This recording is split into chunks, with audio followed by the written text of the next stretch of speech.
es un tiempo líquido porque se asume el tiempo en que está todo moviéndose, ¿ya? Pero tú puedes nadar, pero para nadar tienes que ser autónomo, no puedes tener miedo, porque si tienes miedo, cuerpo más miedo en el agua, te ahogas. Sí. Cuerpo con valor, nadas. De las posibilidades de un criterio ético de la inteligencia artificial MADE en Chile, hecho en Chile, sería la cuestión del sur. Yo creo que sí, va a haber una guerra interesante acá en el cono sur, va a ser justamente por la Antártida. Así que no sé si ahora, no sé si luego, pero la manera de evitar la guerra es con la ciencia. O sea, la manera de soberanizar la Antártida es con la ciencia. Y eso es una promesa muy esperanzadora de futuro.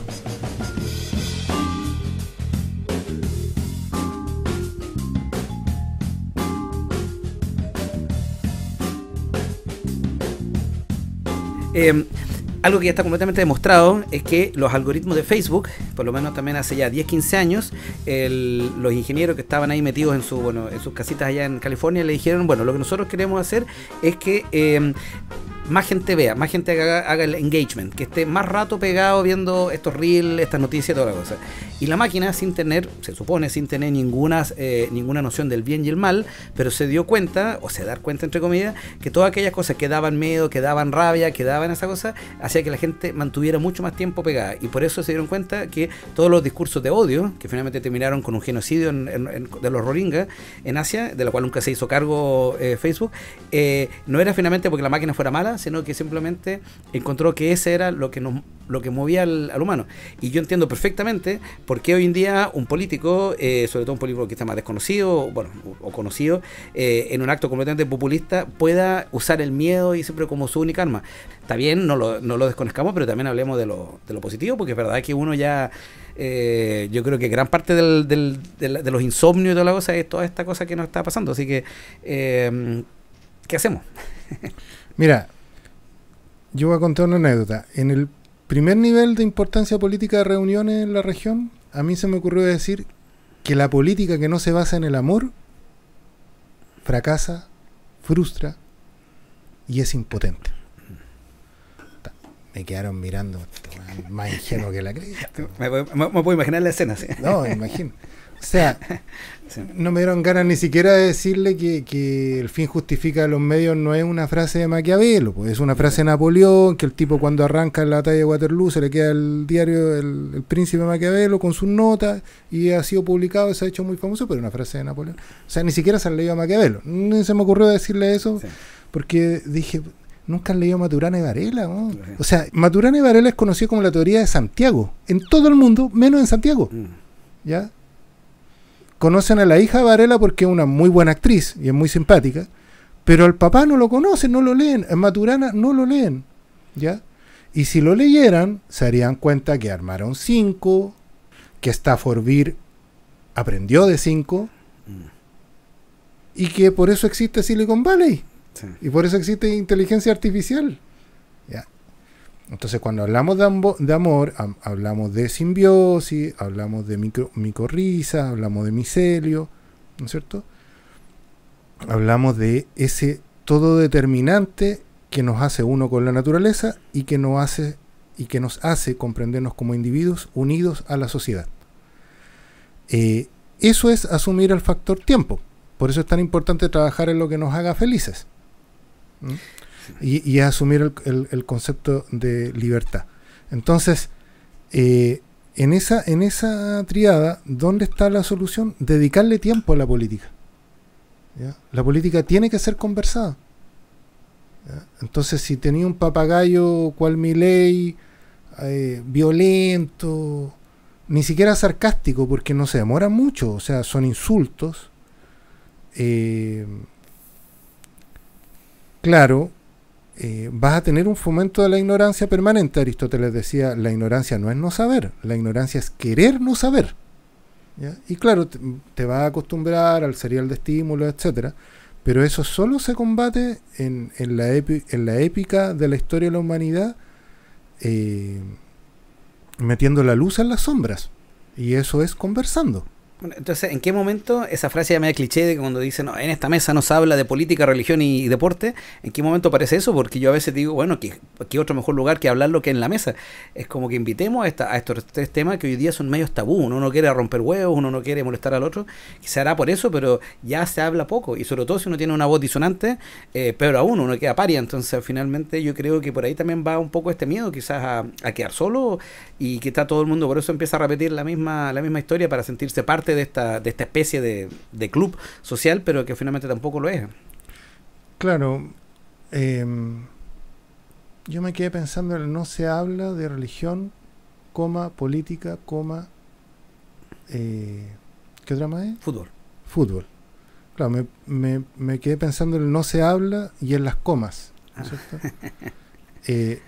Mira, una vez estaba en un templo metodista frente a bomberos en Pueblo Nuevo, y ahí hay una Biblia en griego y me llamó mucho la atención porque tú sabes, otro grafemario. Entonces, bueno, nosotros estudiamos griego 1, griego 2, latín 1, latín 2, eran como los filtros que habían en filosofía. Es como el cálculo para los ingenieros, ¿sí? Claro, y lógica que la hacía Peinado también era otro filtro.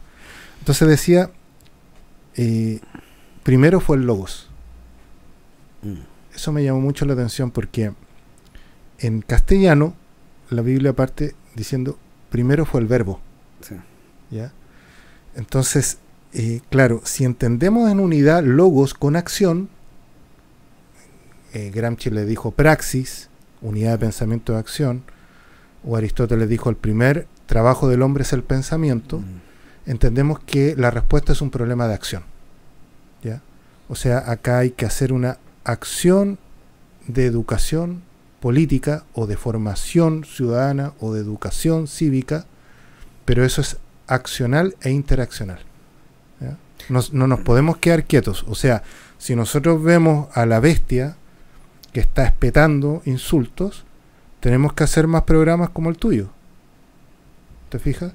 En donde hay tiempo para poder conversar, en donde se pueden contrastar ideas, y en donde finalmente las conclusiones incluso pueden ser disparidades, pero son disparidades procesadas humanamente, porque si no, si solo nos quedamos en el estímulo-respuesta, nos animalizamos, y por supuesto que pueden venir delitos de lesa humanidad, pero por supuesto hay 400 y más personas sin sus ojos en este país, ¿ya? E independientemente de que espeten que el octubrismo, que el perrito mata a Paco y todas esas leceras, ¿no es cierto?, ellos viven entre nosotros, ¿ya?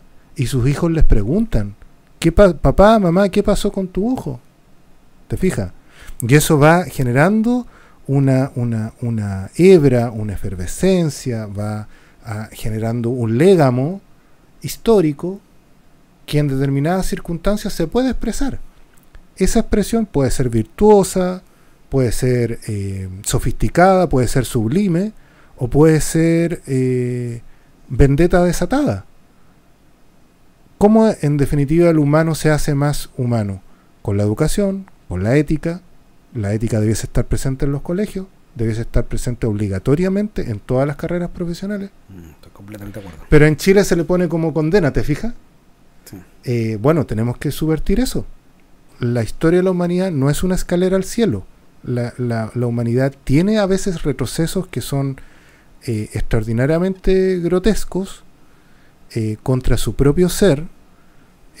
La humanidad muchas veces se ha autodañado y los pueblos muchas veces han elegido sus propios tiranos. Bueno, eso es un clásico, sí. Entonces, efectivamente, la acción ética implica la educación, la deliberación, la cátedra, el fomento de la lectura. Yo creo que algo que a mí me ha llamado mucho la atención en el último tiempo es la incapacidad de tener conversaciones largas. Me ha tocado de repente conversar con gente más joven, no es que uno sea tan viejo, pero la gente más joven, así menos de 30, me impresiona cómo son de esta cultura del TikTok, que yo les hablaba de repente y al minuto perdían la concentración. Sí, un minuto era el máximo tiempo de concentración que pueden tener. El otro día nomás, hace poco, con una muy querida amiga que no voy a nombrar, pero estábamos hablando y tenía una idea, empecé a desarrollarla, me demoré mucho, llevaba 2 minutos desarrollando una idea y me dice, ya me perdí, ¿a dónde quieres llegar? Cuéntame el final, así como que mucho desarrollo, dime la conclusión. Y ahí yo dije, wow, esto está muy mal, porque finalmente uno se imagina a los antiguos, en la antigüedad, incluso más, yo siempre recuerdo mucho a estos grandes encuentros mapuche, cuando tenían que deliberar, se dice que deliberaban 3, 4 días. Entonces, ¿en qué momento pasamos a eso? Al minuto TikTok, como máxima ventana de procesamiento, así de, como dirían, la máxima cantidad de tokens que podemos tener en la ventana, hablando de la IA. Entonces, ¿qué pasó? ¿Y cómo volvemos a estos diálogos ricos, largos, con ramas, y que podamos, independiente que pensemos diferente? De hecho, ojalá que pensemos diferente.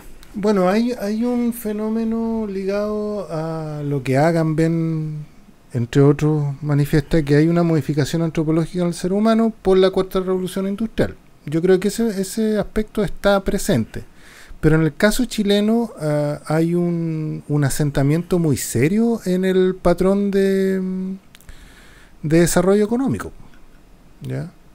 O sea, ¿por qué Claudia, presidenta de México, puede responderle con una diplomacia exquisita a Trump o a Elon Musk con autos eléctricos mexicanos? No recuerdo la palabra en náhuatl, es algo así como Odisa, pero significa moverse. Y tienen un desplante de varios modelos de autos eléctricos muy bonitos, y con eso responden al Tesla. ¿Por qué? Bueno, ¿Por qué nosotros no? Si solo tuviéramos litio y cobre. Aunque lo quisiéramos, teniendo las materias primas, sí. Aunque lo quisiéramos, no podríamos. Porque nuestro patrón de desarrollo es primario exportador y está basado en el commodity. Entonces es muy pobre el patrón de desarrollo que nosotros tenemos, ¿ya? Y como no se agrega valor, como no se crea valor, el empobrecimiento es insistente con esta suerte de crematística, de adicción al dinero, y se termina pensando que la idea genera el capital y no el trabajo. Y en Chile eso es ya un dogma. O sea, como que si el trabajo no creara el capital, sino que son las ideas.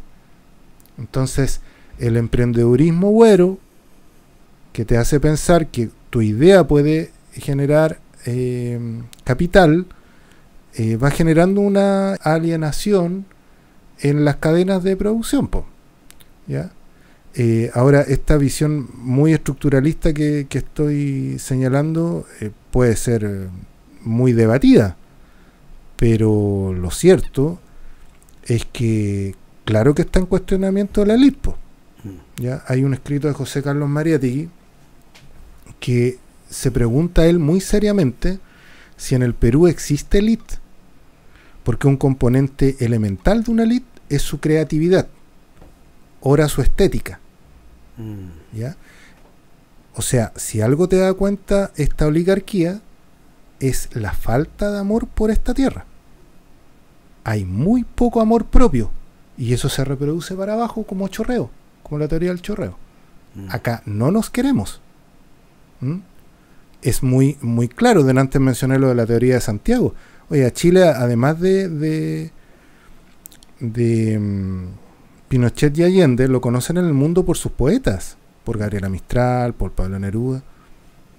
Acá no lo pesca nadie. Allá está el Hotel Continental, botado, ¿ya? Uno de los dueños, del Andrés, chuta, con una épica como el Quijote peleando por las ruinas del Hotel Continental. Ahí estuvo Telier, ahí se alojaba Neruda. Varios presidentes, votado nuestro patrimonio. No hay amor propio. ¿Te fijas que tenía mucho sentido cuando yo planteé que la política, si no se basa en el amor, frustra, fracasa, es impotente, ¿ya?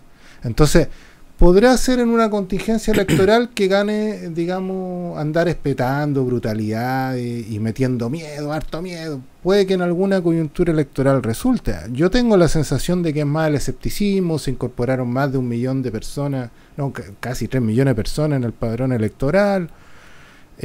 Son otros los carriles. Tengo mucha confianza en la conversación, y definitivamente tengo la certeza militante de que la ética es necesaria colocar como la piel con el músculo con el concepto de educación continua. O sea, ética hay que ponerla obligatorio y troncal en todas las formaciones del conocimiento humano en este país, digamos. Bueno, aquí me voy a pegar un salto un poco hacia el futuro, porque yo en un momento de mi vida, hace 20 años atrás, tuve clases en un día, era un tipo muy bacán de Colombia, Bernardo Toro creo que era, y él decía que el siglo XXI iba a ser el siglo de la ética. Y una de las cosas que yo no lo pesqué mucho, hasta que de repente ahora uno ve que hoy día en la discusión en la inteligencia artificial, que es uno de los temas que, como te decía, que fue uno de los temas principales que yo quería tocar en estos podcasts, y no solamente desde lo tecnológico, desde lo terrible, lo bueno que puede pasar, pero hoy día hay una discusión ética detrás. ¿Por qué? Porque muchas de las cosas que podamos hacer ya no es si es que podemos hacerlas, sino que es cómo lo hacemos o si debemos hacerlas o no. Entonces, por eso que decía que todos estos ejemplos de filosofía teórica o thought problems, o los pensamientos, ¿qué se llama? ¿Cómo dirían en castellano?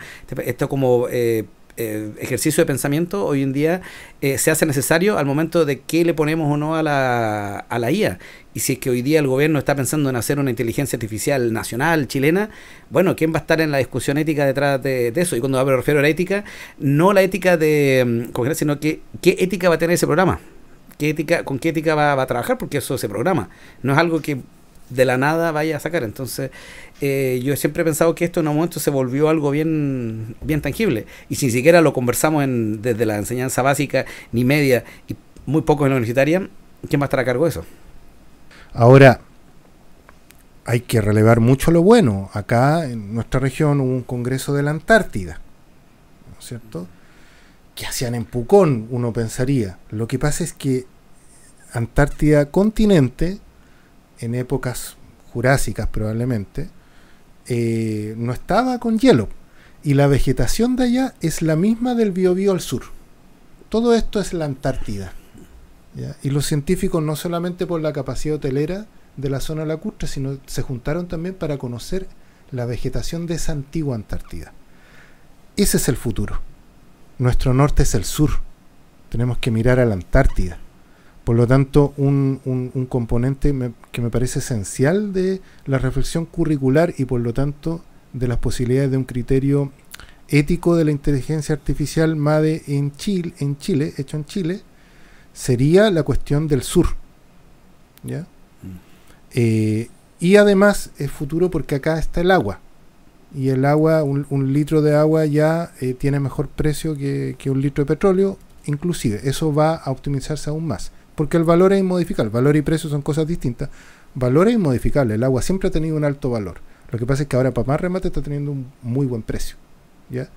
Y eso nos implica a revalorizar el sur y amarnos de una vez por todas, digamos. Sí. A tener el amor propio de una vez por todas. Entonces, yo soy convencido de que la política de futuro va a citar a Maturana, va a citar a Varela, ¿ya?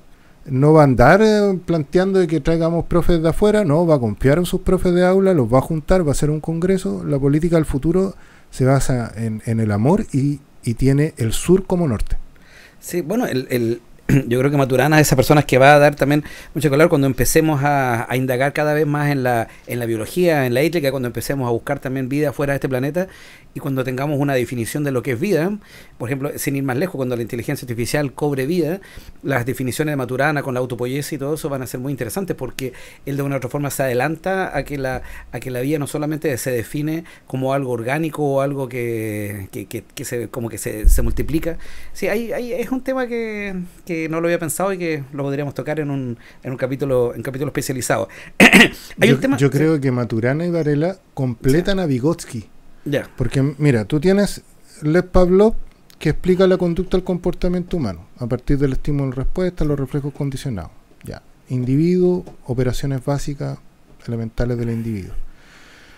Luego este individuo en una inmediatez dialéctica se comparte con el resto de la sociedad partiendo por su familia y sus demás relaciones, ¿no es cierto? Incorporándolas en la psiquis, el conocimiento en una incesante vaivén y oscilación de relaciones. Entonces la psiquis está en las relaciones humanas, ahí está la sociedad.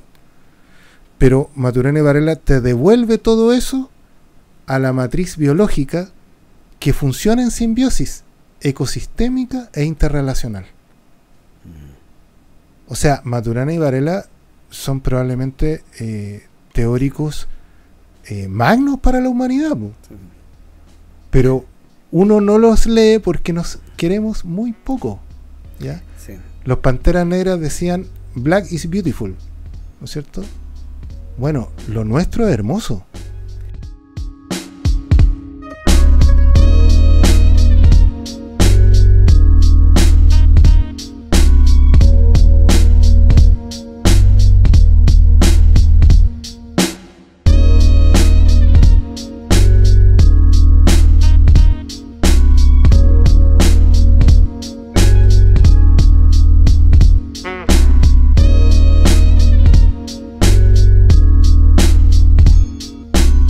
Si hay algo que me preocupa hoy día y lo que yo veo mucho en Estados Unidos es que la ciencia está dejando de ser tomada en cuenta. Entonces, ¿hasta qué punto las decisiones del futuro que hagamos con respecto a la IA o cualquier decisión la están tomando científicos? Antes, yo tengo la impresión de que en los congresos, aparte que los políticos eran mejores formados, llegaba un científico y decía algo y eso no era ley, pero se consideraba mucho.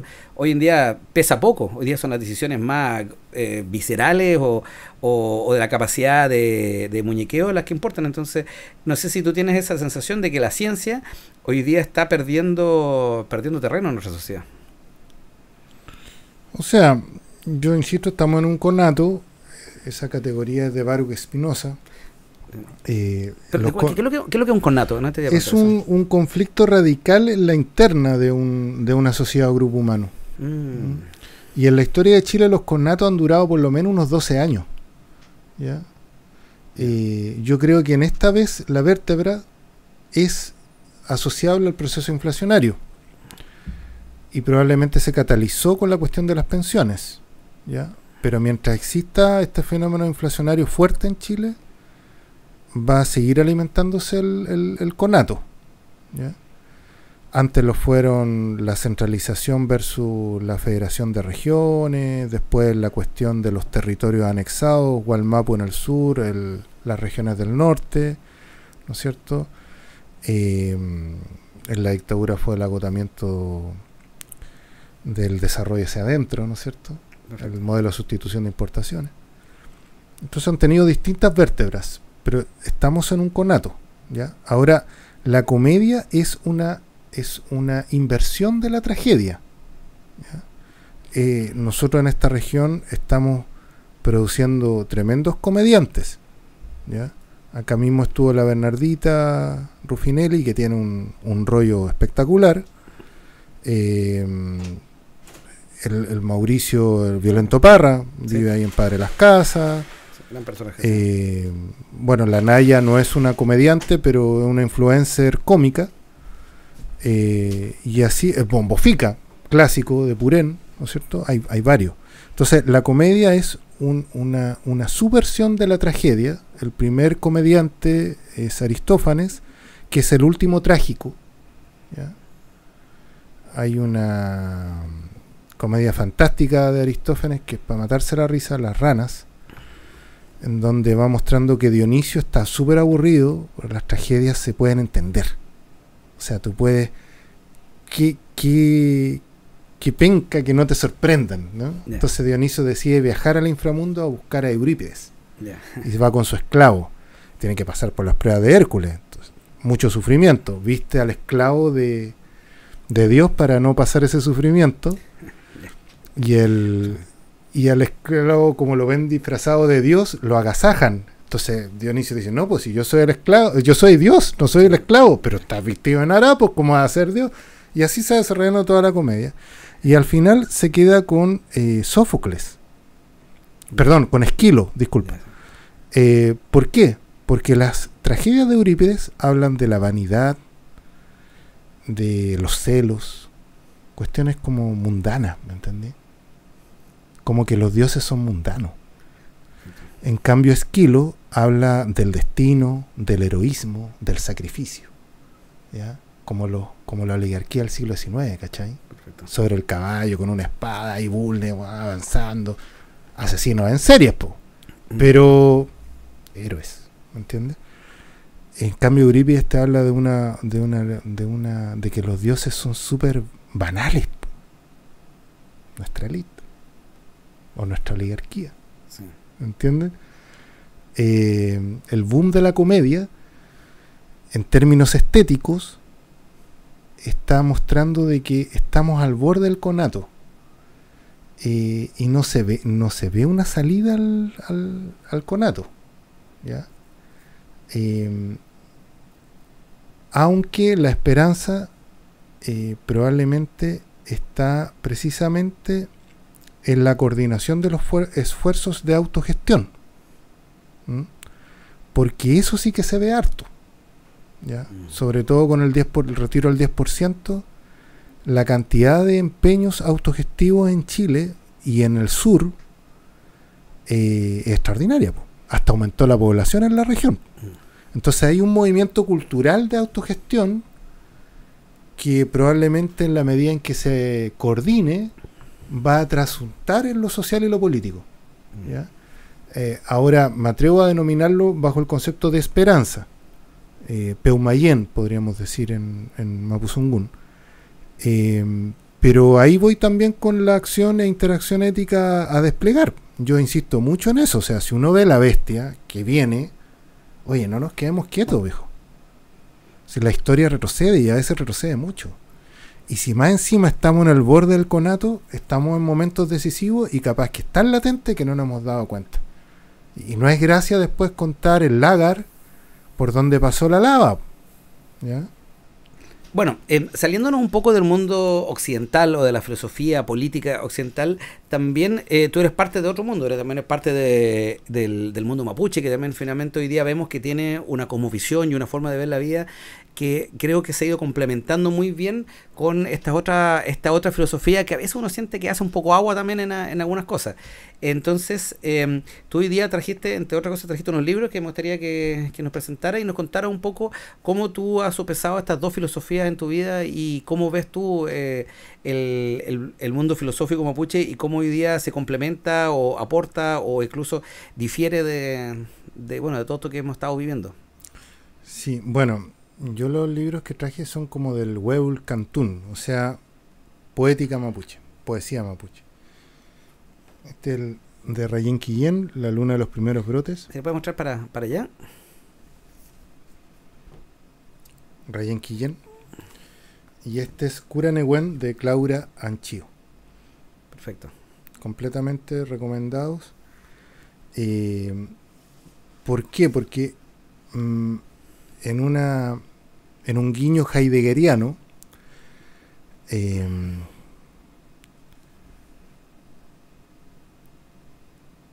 es la poética probablemente el umbral para abordar la matriz cultural de una sociedad. ¿Ya? Mira, venían en mi auto, tenía un pequeño opúsculo de Foucault sobre una famosa obra de Magritte. Yeah. ¿Esto no es una pipa? ¿Te suena? Sí, el clásico que dio, claro, dio vuelta un poco. De ahí también se conecta después con Andy Warhol, entiendo, ¿no? Claro. Sí. Y empieza como a replicarse como en una especie de fenómeno de espejos, ¿no?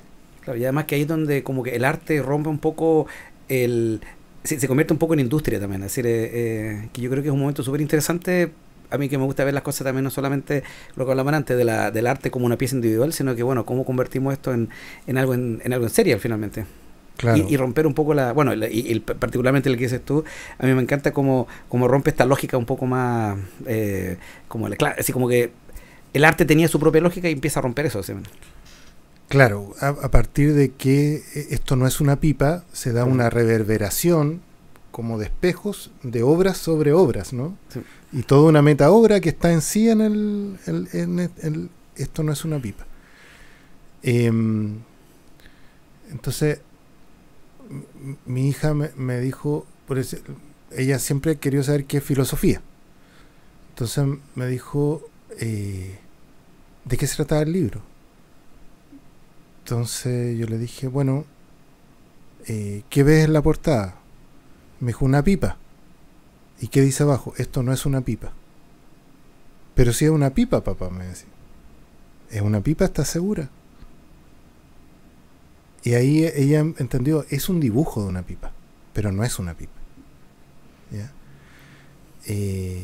Y claro, darse cuenta en el fondo de que hay una cierta arbitrariedad en la representación de la palabra e inclusive de la letra versus otras maneras más justas con la realidad, como quizás es el signo o el glifo. ¿Ya? Estoy yéndome un poco a Riquet.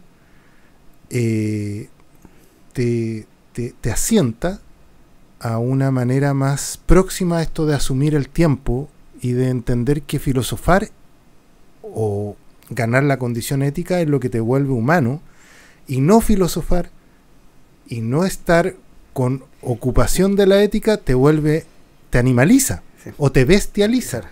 En todo caso, sí, hay un filósofo moderno que me gusta mucho, que es Baudrillard, que fue uno de los que me rompió un poco la mente muchos años después de que se popularizó después de la película Matrix, que habla de la simulación y finalmente que todo y que, bueno, el simulacro y simulación, y que hoy día creo que como nunca toma sentido, porque por ejemplo a mí me ha pasado cuando hablo con ChatGPT, con los LLM, uno le pregunta así como, oye, ¿y tú eres consciente? Y le dice, no, yo no soy consciente, y te hace toda una explicación de cómo, y te justifica de cómo no es consciente la máquina, pero te lo está hablando con tal conciencia de sí misma que uno dice, oye, pero esto no puede ser. Entonces, que es un poco lo que yo creo que es la forma, como llamémosla, moderna del cuadro de esto no es no es una pipa, porque tal como hoy día, por ejemplo, las redes convolucionales o las redes neurológicas de la IA, lo que hacen es que toman, por así decir, 20.000 fotos de un gato, y tú dices, créame un gato, y va a crear una imagen que es diferente a todas las anteriores, y entendió lo que es un gato.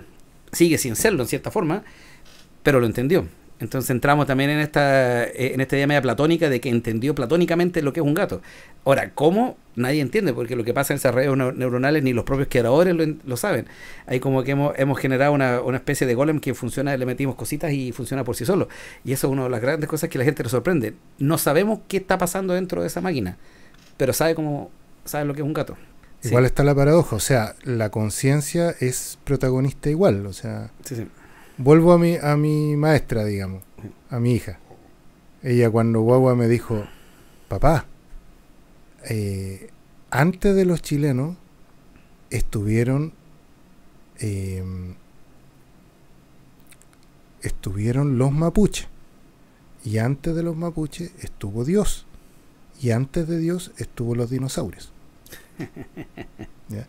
Entonces, claro, si lo que tú no piensas puede existir fuera de ti, por supuesto. Claro. Sí. Pero para ti no existe. Por lo tanto, la conciencia sí existe, mediada por la existencia mayor o en la cual tú también estás. Perfecto. Ahora, ¿por qué entonces la poética es umbral a todo esto? Porque de alguna manera vendría a ser el ejercicio de... voy a poner un poco freudiano, es el ejercicio de abordaje orgánico con la realidad. Es como cuando tú abres la pupila o cuando abres la boca para incorporar, o haces los ejercicios con la nariz para sentir la respiración. Es la apertura ligada a alguna función de esfínter. Y es clave. Por ejemplo, lo que acá hay un poema de Guacoltra que no solo destaca, digamos, la característica de cascada que tiene el concepto Guacoltra por Guacolda, ¿no? Sino que el rol que ella juega. Ella era Toki también. Eso no es solo la pareja de Lautaro o del Eftraru. Claro, sí. Es el Toki de las mujeres. Sí. Y lo que hace Claura en el nombre del movimiento es interpelar al activista mapuche varón, porque objetivamente la activista mapuche mujer es tan protagónica como él, o sea, tremendas lideresas, por la Natividad Yanquileo, Elisa Loncón, la misma Machi Francisca, o sea, Vania Quepul, hay las hermanas Quintremán, o sea, hay tantas mujeres activistas como hombres. Por lo tanto, así como juegan palín los hombres, ¿por qué no van a jugar las mujeres también? Entonces, Guacoltra te muestra la dualidad del pasado y en nombre del movimiento te muestra la dualidad del presente. Y eso es clave para la cultura mapuche, la dualidad.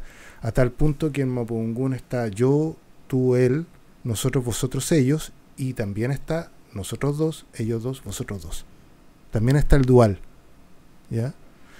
Entonces, lo traje como ejemplo de uno de los componentes que es clave en la cultura mapuche. Ahora, el ascasi, que puede ser tu esposa, pero puede ser también un hermano, una hermana, o un compañero o una compañera, se da también de alguna manera en el lacutún o en el cucutún, que es la relación de trascendentalidad entre padrinazgos o abuelos con nietos que llevan los mismos nombres y que perduran. Coñepán, por ejemplo, te lo vas a encontrar en como 200 años. ¿Te fijas? También tiene como base la dualidad, ¿ya?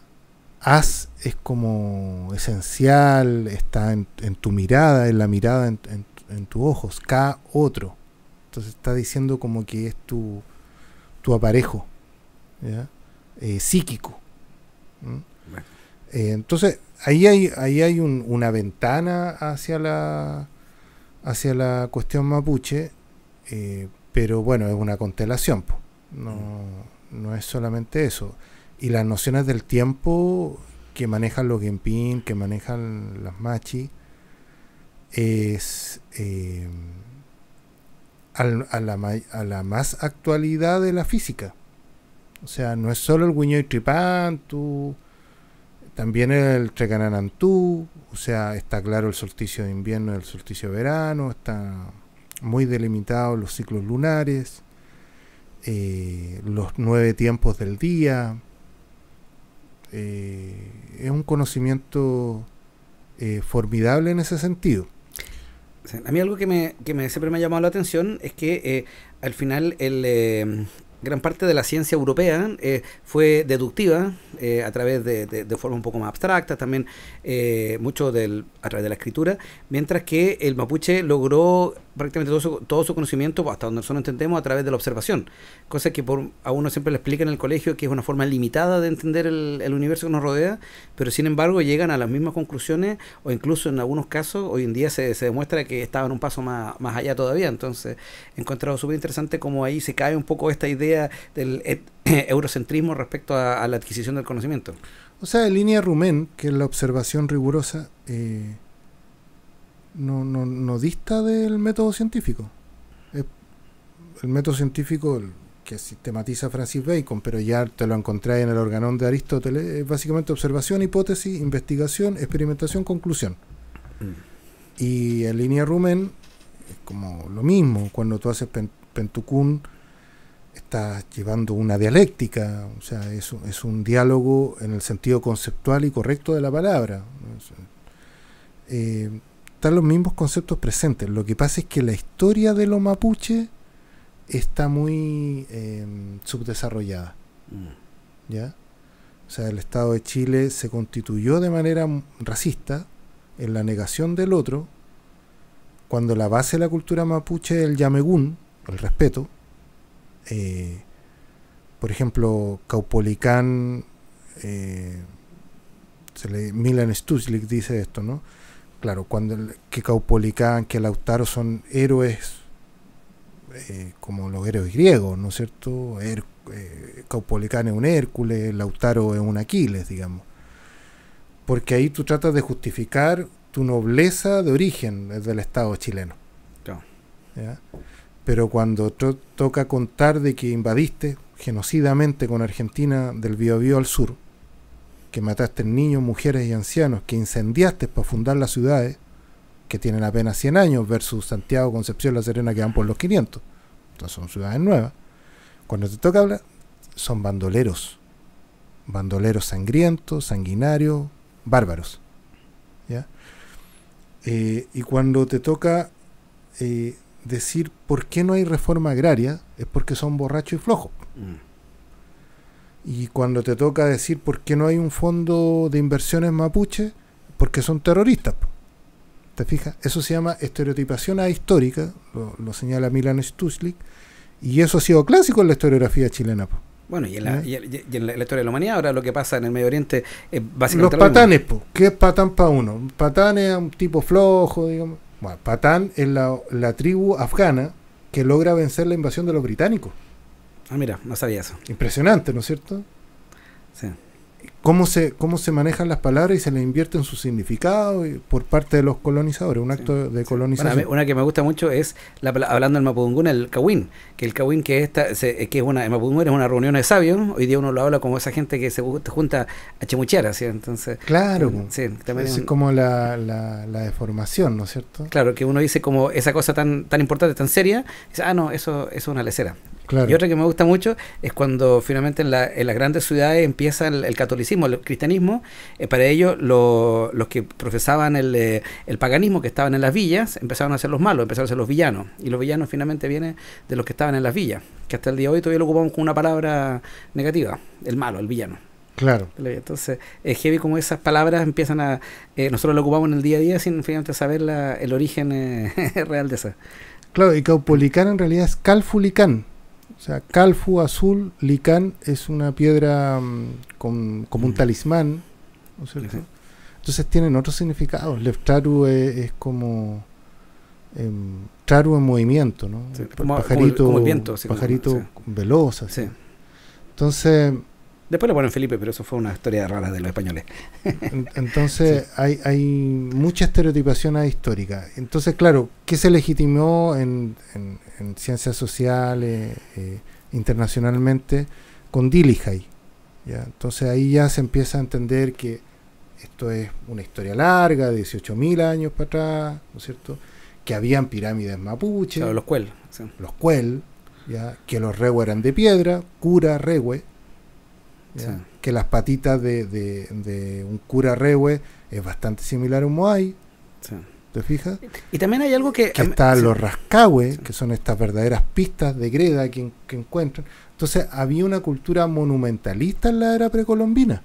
Y también hay un dato que yo lo escuché una vez en una posibilidad que tuve cuando me invitaron a ser parte menor de unas grabaciones de varias personas sabias respecto al tema de la cultura, tanto occidentales como chilenos y mapuche, donde alguien mencionó, la señorita Teresa, creo que era de la académica de la Universidad Católica, dijo algo que en realidad puede ser que los mapuches tenían muchos grandes monumentos, hablando de eso, en madera, porque yo hasta el día de hoy me sorprendió mucho, como yo he visto la capacidad del mapuche en trabajar la madera, ya sea en fino o en grande, y a lo mejor sus grandes construcciones eran de madera, pero al quemarse, ahora uno dice, no, eran bárbaros porque nunca hicieron grandes construcciones, simplemente la materialidad era la diferente, pero no la Lo que pasa es que los españoles cuando llegaron a América, llegaron con una mentalidad romana, sí. Entonces vieron el Antupumeñanco y dijeron, wow, esto es la águila bicéfala romana.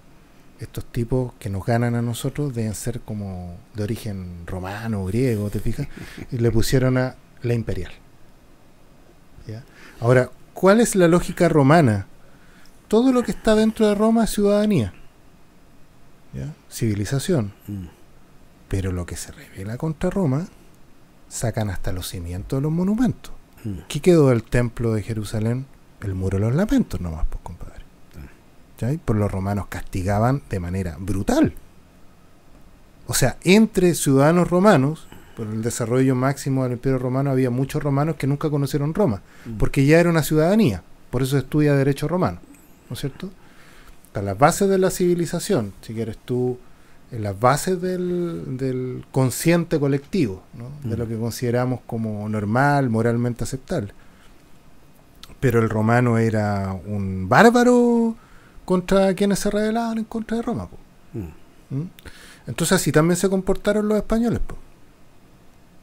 Mutilaron, sacaron hasta las bases de los monumentos de los mapuches.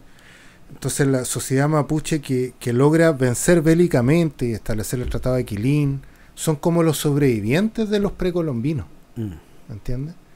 y los mapuches contemporáneos son los sobrevivientes de las reducciones, estos guetos que antes hablábamos. ¿Ya? Entonces, es como una historia de sobrevivientes de varias hecatombes. ¿Ya? Y de la etapa precolombina se sabe poco. Recién, por ejemplo, ahora se está legitimando que en realidad Santiago era una ciudad ya cuando llegó Pedro Valdivia, ¿ya? Y que había un río que separaba a los mapuches y a los del Tahuantinsuyo, ¿no es cierto? Que era un espacio de comercio, que había una ruca en el Santa Lucía, en el Cerro Cuelén, que era un observador astronómico, que había una tecnología antisísmica, que Michimalonco era Mitimae Lonco, jefe de los dos pueblos, Mitimae y Lonco. Entonces, falta mucho todavía por saber.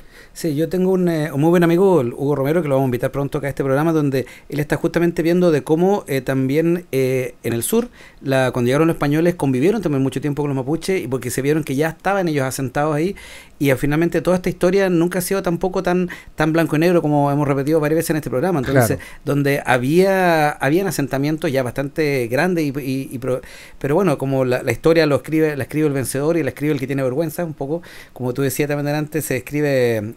uno realmente no tiende a escribir las masacres y niños muertos, porque eso como que no queda bien en un libro de historia, así que creo que hay harto por descubrir y reescribir, así que... Claro, el determinismo estático, el maniqueísmo que no te deja avanzar, y no te deja avanzar porque no estás viéndolo en movimiento, es blanco o negro, y en realidad hay un poquito de negro en lo blanco y hay un poquito de blanco en lo negro, y lo negro se pasa un poco para lo blanco y lo blanco se pasa un poco para lo negro.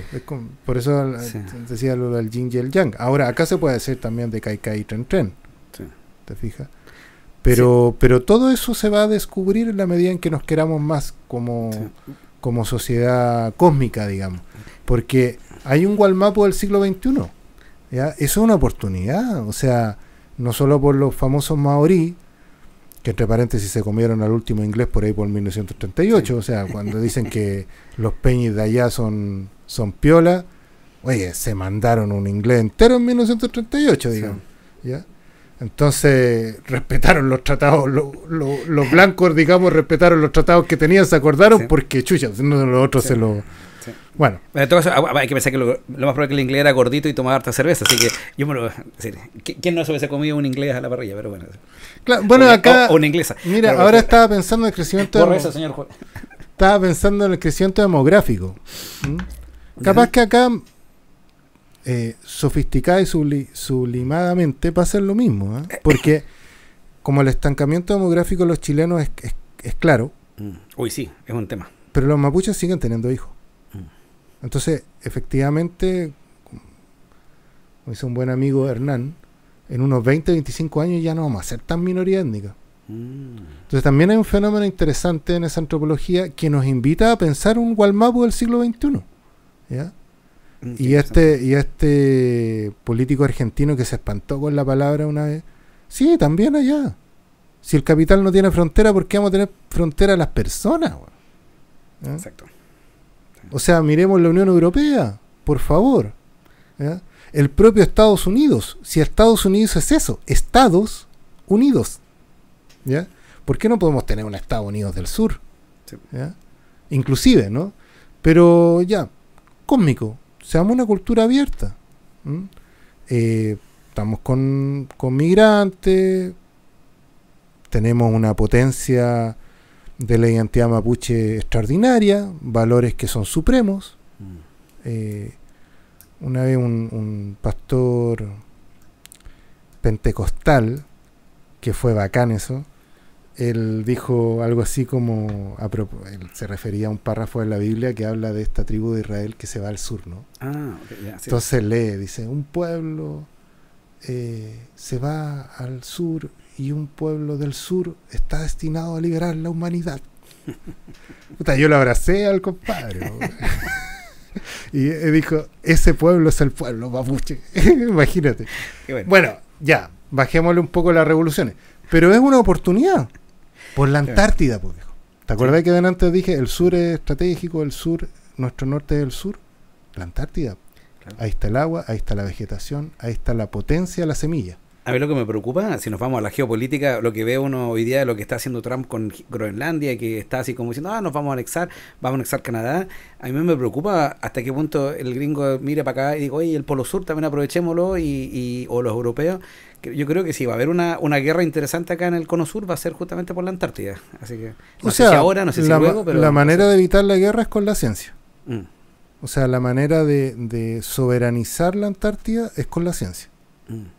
Y eso es una promesa muy esperanzadora de futuro. Que tú puedas evitar la guerra en la medida en que avanzas conciencia sobre un territorio. Conciencia y con conciencia, ¿no? Sí, bueno, lo que hablamos antes, el problema, yo siento que el retroceso de la ciencia en el día a día es fuerte, pero bueno, eso va a dar paso para otra conversación. Oye, mira, volvamos a los libros. Bueno, eso creo que es poco parte de la filosofía de irse en una vuelta grande, pero para llegar siempre a conclusiones. Tú también trajiste un libro tuyo. Me gustaría que leyeras algo de tu libro que iba. Sí, yo quería leer un asunto. Si lo puedes mostrar primero, así como Sí. Este se llama Opúsculos de verso y aforismo. Lo sacó una editorial de amigos cuando se inauguraron. Era como un libro de inauguración del año 2014. Dice: y uno quiere escribir lo más prístino y puro, empero cuando terminan las palabras comienza la verdad. Perfecto. Ese era mi ósculo, mi beso de cierre, pero parece que no cerramos.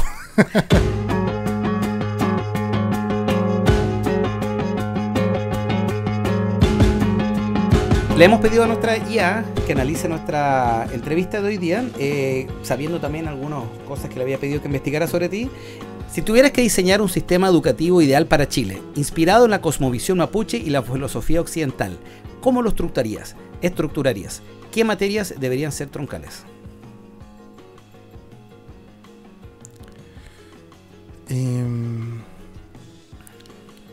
Yo creo que la materia primera es las matemáticas. Pero es como una ontomatemática pertinente. O sea, es pensar en la matemática, sus procesos y su dinámica de cara o de acuerdo o inspirados en las prácticas de la matemática en el área, la tierra, la localidad, la historia propia. Eso es lo que pienso, y es porque lo que observé en Suiza y lo que observé en Cuba, que son países muy distintos, pero que ambos comparten uno de los aspectos muy distinguibles, que es su muy buena educación. O sea, ambos países son reconocidos mundialmente por tener muy buena educación. Y a ellos me llamó mucho la atención la enseñanza peripatética de las matemáticas. O sea, a los niños les enseñan matemática como algo muy importante de muy temprana edad y se lo enseñan caminando.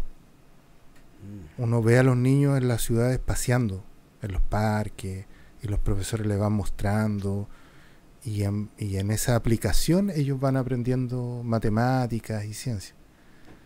Entonces, habida consideración que existen las matemáticas mapuche, hay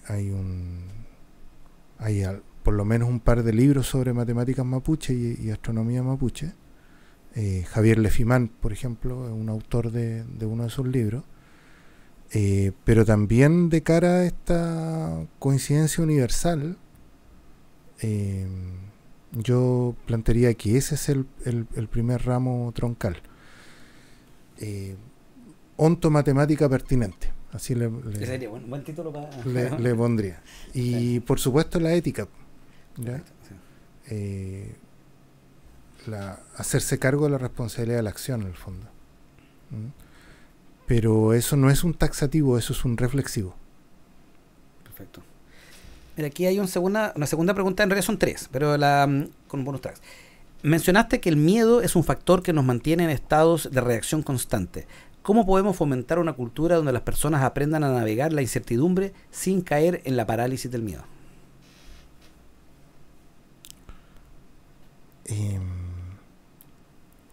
Bueno, yo dije filosofar, pero es pensar en un nivel de autoconciencia suficiente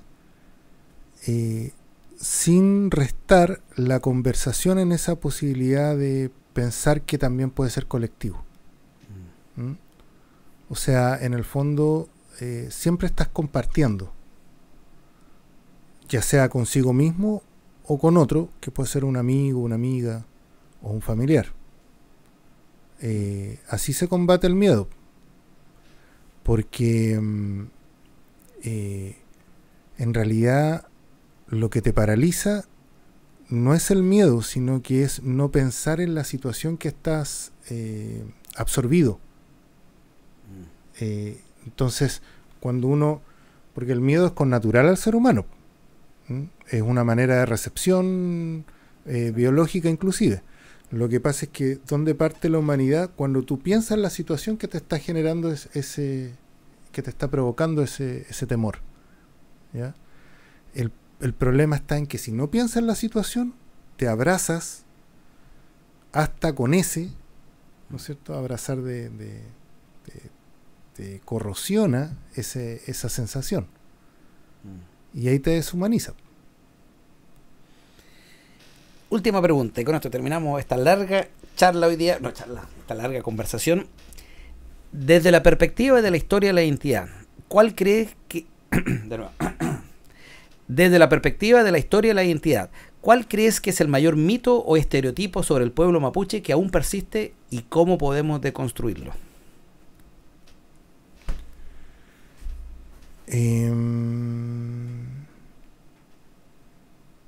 Yo creo que son las formas de desarrollo.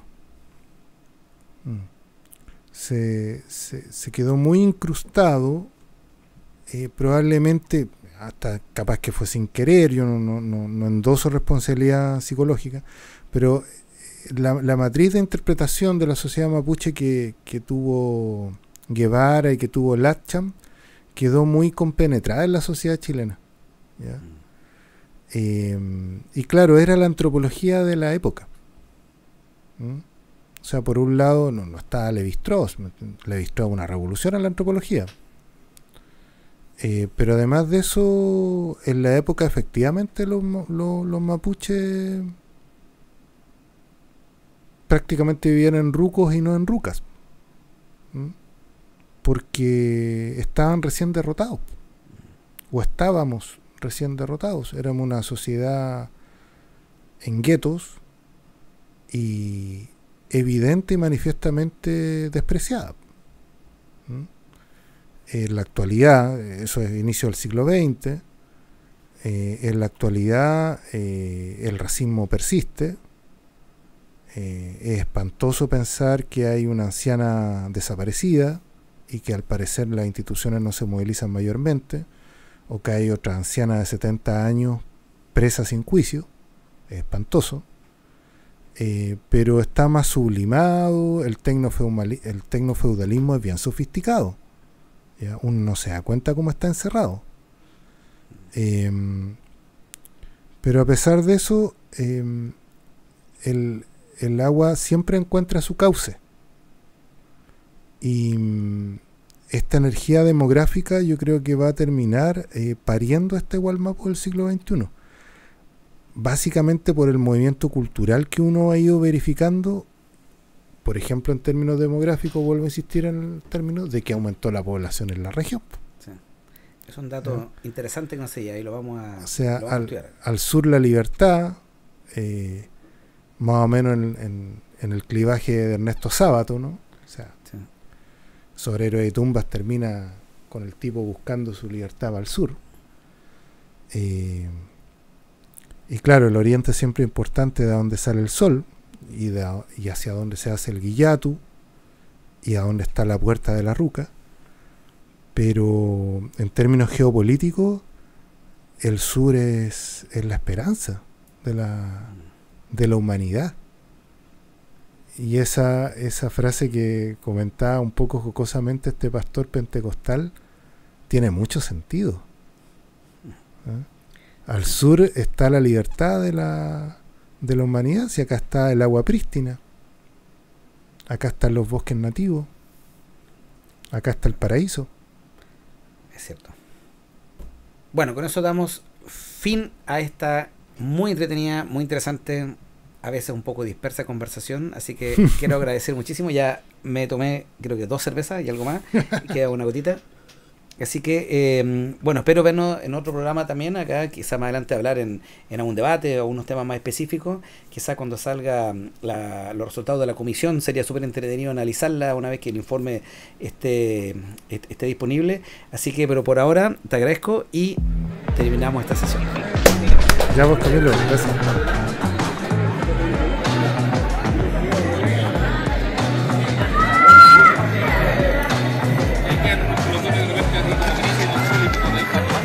Bueno, y como es tradición, acá al final del capítulo, estando acá en el Beer Garden, te queremos hacer entrega de un Gin Plain, un Gin London Dry muy rico que se puede tomar con tónica o con jugo también, así que para que lo disfrutes ahí cuando ya estés en tu casa y puedas tomar algo tranquilamente. Así que muchas gracias, de verdad estuvo genial, y son de esas podcasts que seguro que nos vamos a ver de nuevo en otro capítulo, así que genial.